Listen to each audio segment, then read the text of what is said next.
మొంతా తుఫాన్ కారణంగా ఏలూరు జిల్లాలో రైతులు తీవ్రంగా నష్టపోయారు. భారీ వర్షాలకు పంటలు పూర్తిగా తడిసిపోయాయి. వరితో పాటు ఉద్యానవన పంటలు దెబ్బతిన్నాయి.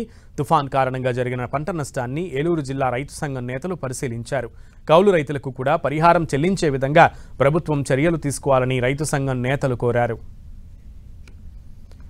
ఏలూరు జిల్లాలో పంట నష్టానికి సంబంధించి మరింత సమాచారం మా ప్రతినిధి శ్రీనివాస్ అందిస్తారు. మరింత దయనీయంగా మారిందని చెప్పుకోవచ్చు.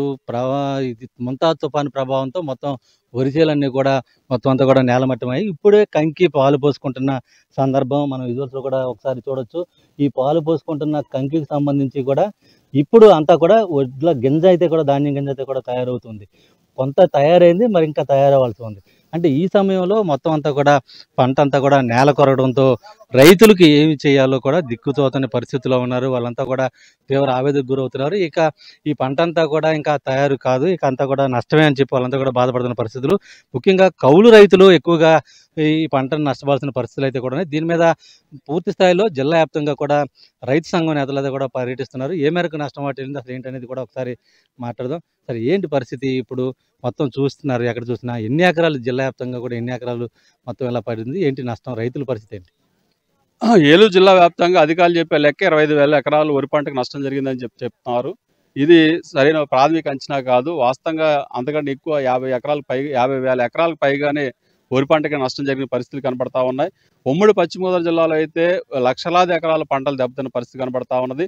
మరి ఈ రకంగా చూస్తే ఒక వరి పంటే కాకుండా ఇతర పంటలకు కూడా మినుము కానీ, పత్తి కానీ, అట్లాగే పొగాకు కానీ, అరటి కానీ, ఇట్లాంటి అనేక పంటలకు కూడా ఈ మంతా తుఫాను రైతాంగానికి విషాదాన్ని, తీవ్ర నష్టాన్ని కలిగించిన పరిస్థితి ఉన్నది.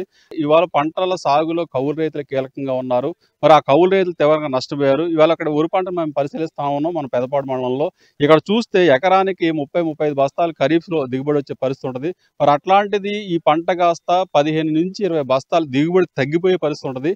ఈ క్రాప్తో నిమిత్తం లేకుండా, CCRC కార్డులతో నిమిత్తం లేకుండా ఫీల్డ్ వెరిఫికేషన్ ద్వారా మాత్రమే ఈ పంట నష్టాలు నమోదు జరుగుతుంది. కాబట్టి ఎవరైతే సాగులో ఉన్నారో వాళ్ళ పేర్లే నమోదు చేయాలని చెప్పేసి మేము మొదట డిమాండ్ చేస్తూ ఉన్నాం. దీంతోపాటు ఎకరానికి 7,000 ఇస్తా అంటున్నారు వాణిజ్య ఆహార పంటలకి. ఇవాళ ఇన్పుట్ సబ్సిడీ అది ఏమాత్రం సరిపోదు.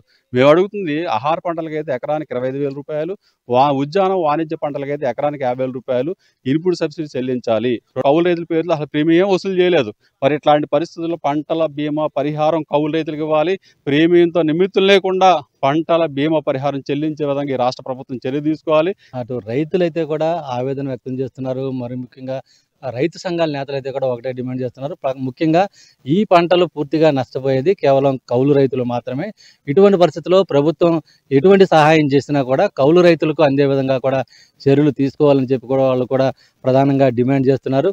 మరి ముఖ్యంగా ఈ క్రాప్లో నమోదు కాని రైతులకి పరిహారం చెల్లించమని చెప్పి ప్రభుత్వం చెప్పడం సరికాదు. ఎట్టి పరిస్థితుల్లో కౌలు రైతులు అందరికీ కూడా ప్రత్యేకంగా గుర్తించి వారికి పంట నష్ట పరిహారం అందే విధంగా చర్యలు తీసుకోవాలని చెప్పి కూడా కోరుతున్న పరిస్థితి. వీడియో ప్రసాద్, శ్రీనివాస్, 10 టీవీ, ఏలూరు జిల్లా నుంచి.